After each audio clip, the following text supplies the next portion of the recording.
say you have a function, whatever it is, whatever it's doing. Say we want to know the limit at this point, how the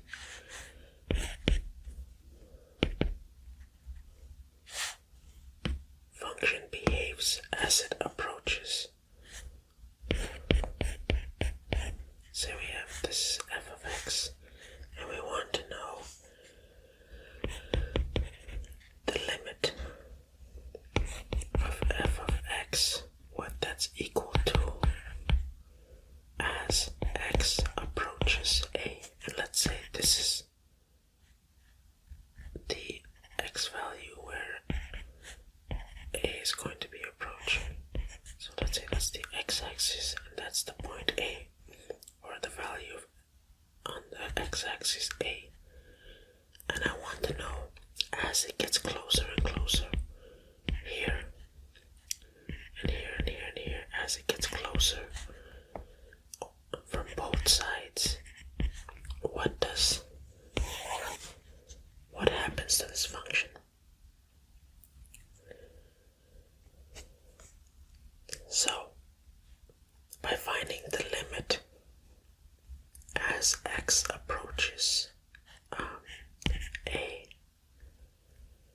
like, we don't even need to consider what happens at f at a, because we don't even need to know that. The only thing that we are interested in with limits is the behavior of f of x near a. So, let us look at an example, fresh off of what we were talking about. Let's find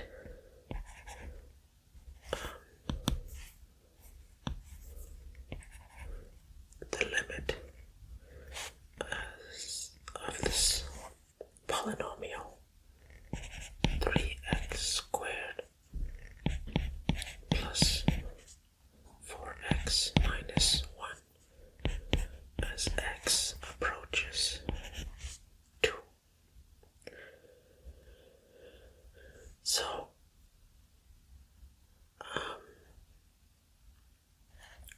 what we can do is actually plug in this 2 into this equation.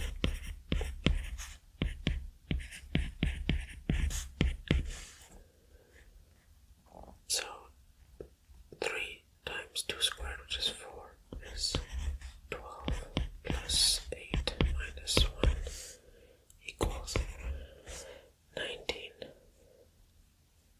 So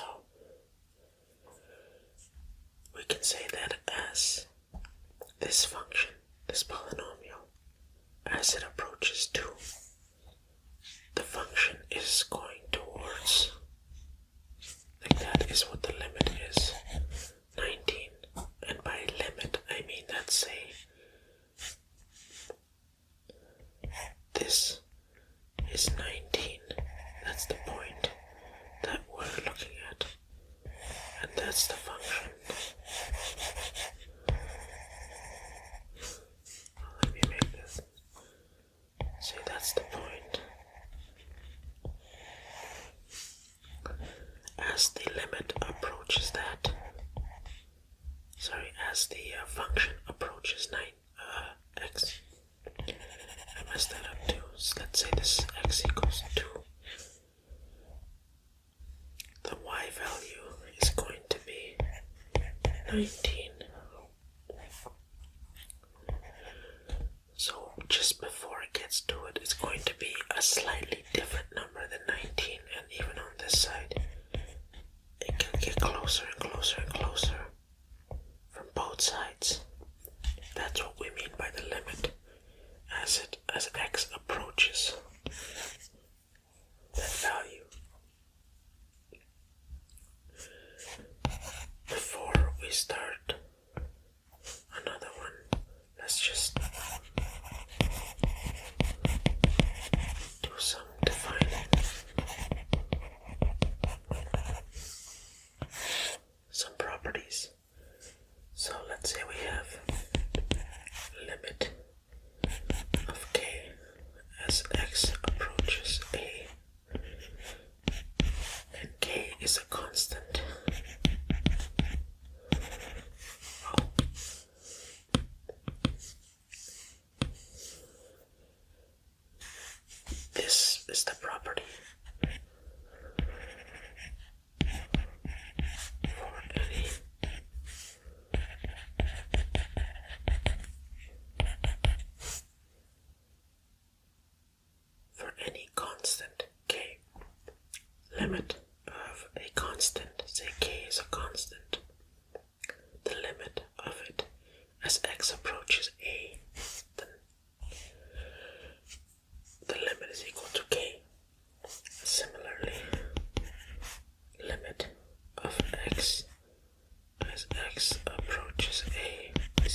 this video.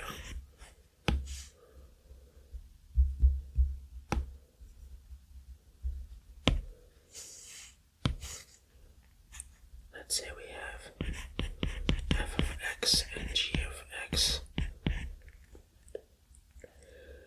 If we are adding or even subtracting it, these two functions, the limit of these two, x and to a,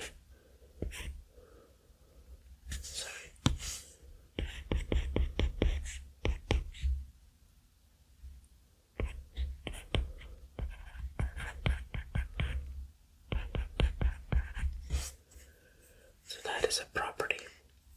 So if you're adding these two functions, the limits are also equal to adding the limits of each one individually. Similarly, if you have a limit as x goes to a for, let's say we have a constant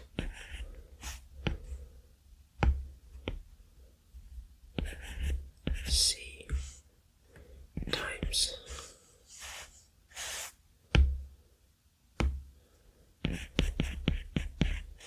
f of x, that will also be the same as taking the c out and multiplying it to the limit of just f of x for any cent c. And how about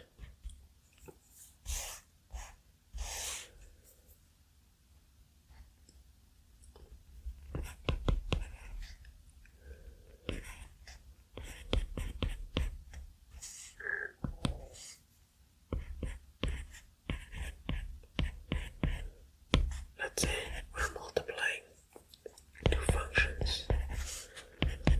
The limit of that is the same as saying the limits of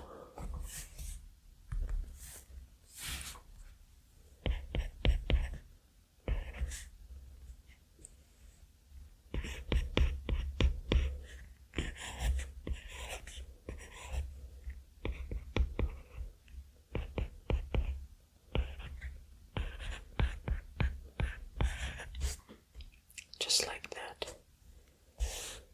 These are just properties that will help us in the future. Let's say we have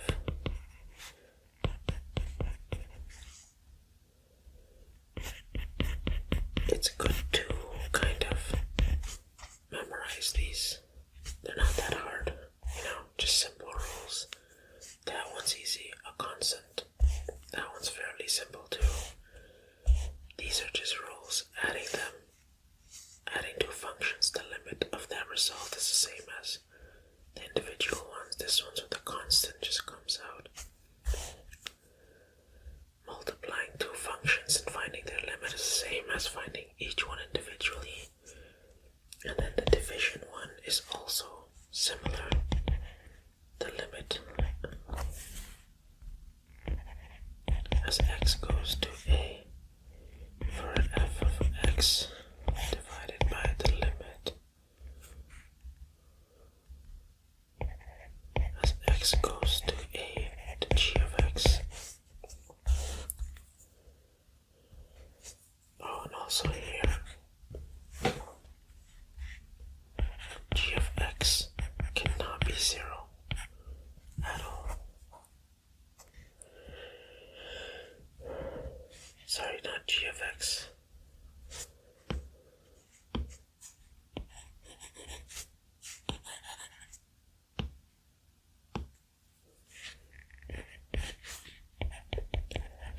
The limit of cannot be 0. That's the one we need to go for. And one last one, which we should already have seen coming.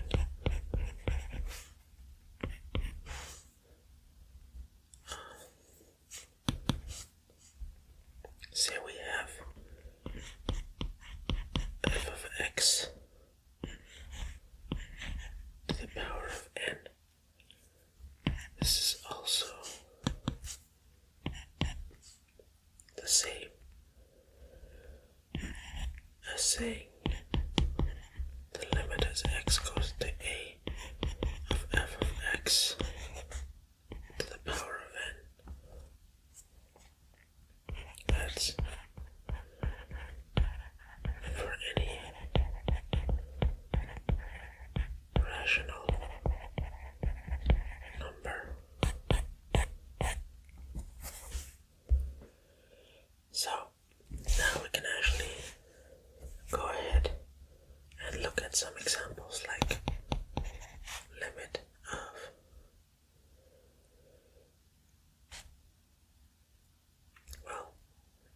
let's go with x equals -1. And basically what I want to do is x squared minus 5x plus 2 over 2x cubed plus 3x plus 1. The limit as approaches -1. So what I'm going to do is use one of the limit properties. I'm not going to write that part over again, I'm just going to do this.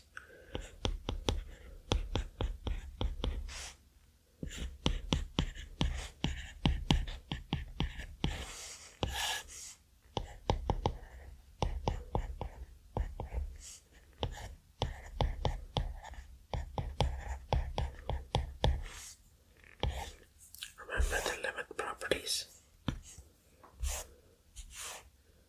The division.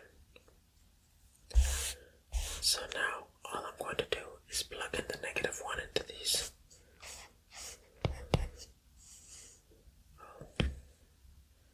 It's just my OCD.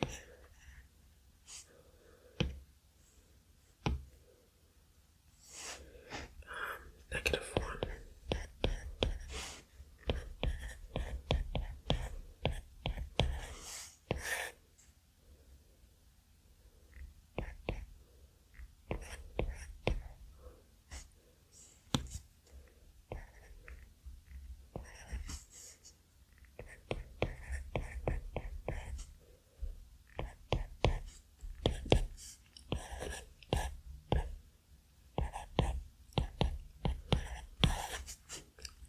And I'm left with -2.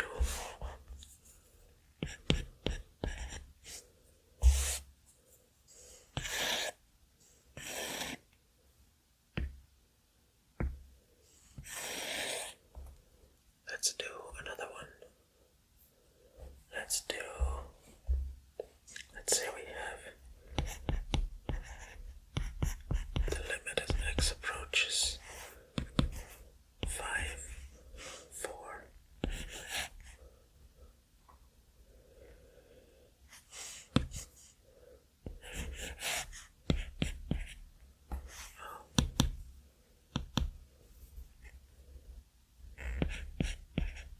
X squared over x minus 1.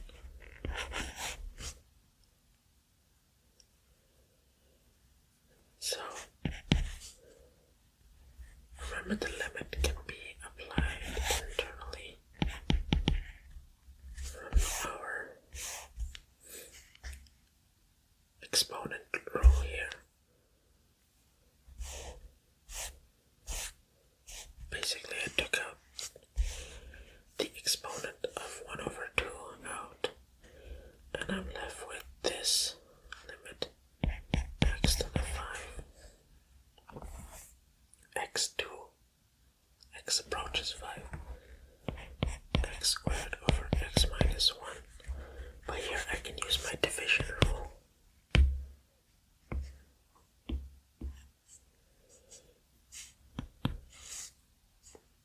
And I'll have the limit. Oh, it's gonna be a lot. So, limit x to 5. Why do I keep writing that? Of x squared over the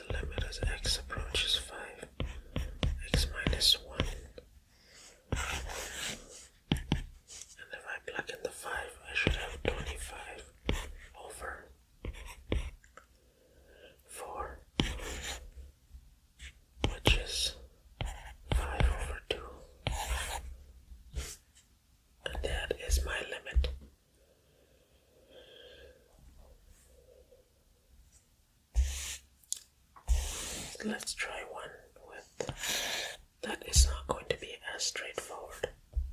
Let's say we have x towards 3. Let's say x squared minus 2x minus 3 over x minus 3.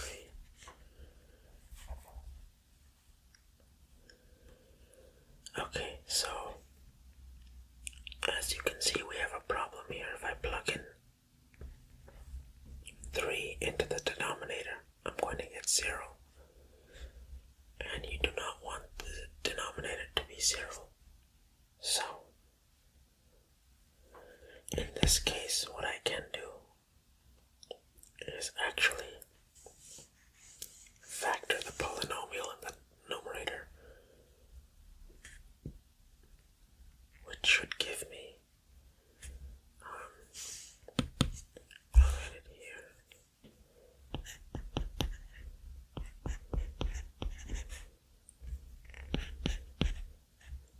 I should be able to use x plus 1, x minus 3, and I have x minus 3 in the denominator as well.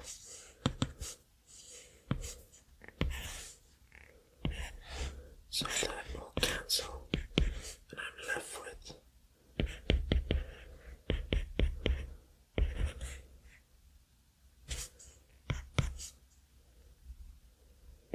x plus 1, which is equal to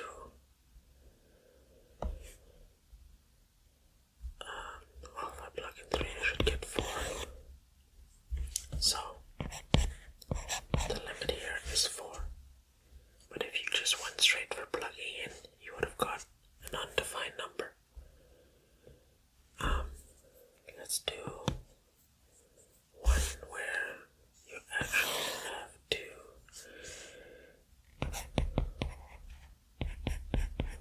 x to the 0.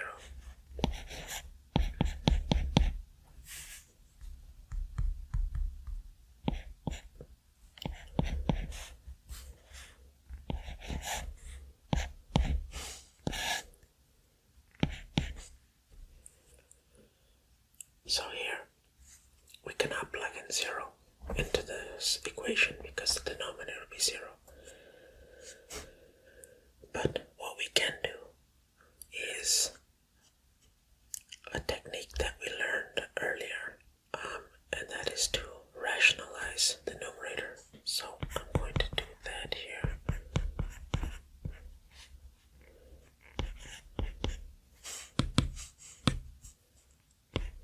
X plus 1 minus over x. Let me just draw a line here. I'm going to multiply this by its conjugate, which is also x plus 1, but plus 1.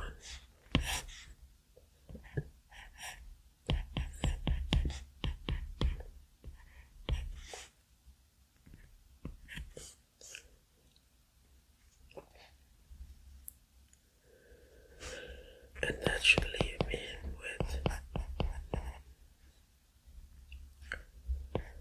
x plus 1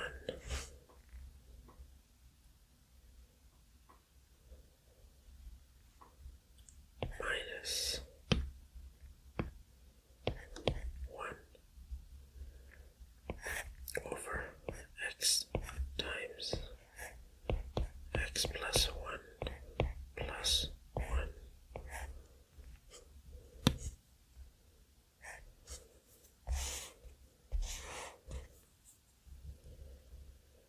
And now that I have that,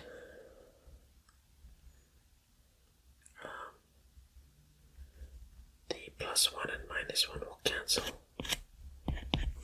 leaving me with x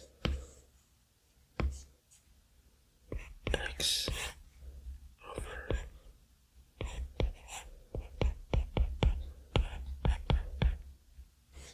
the x will cancel, leaving me with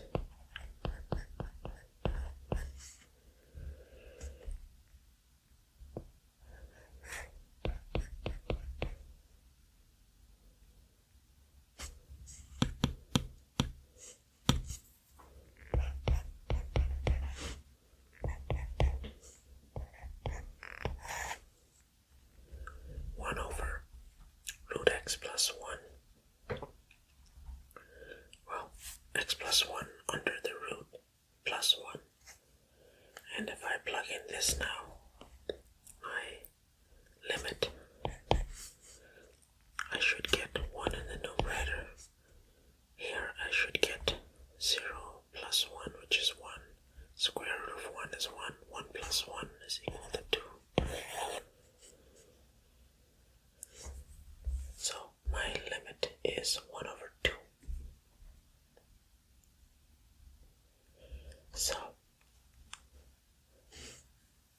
I think that is a good place to stop in this situation. Guess we did a lot of things. I can give you a parting gift of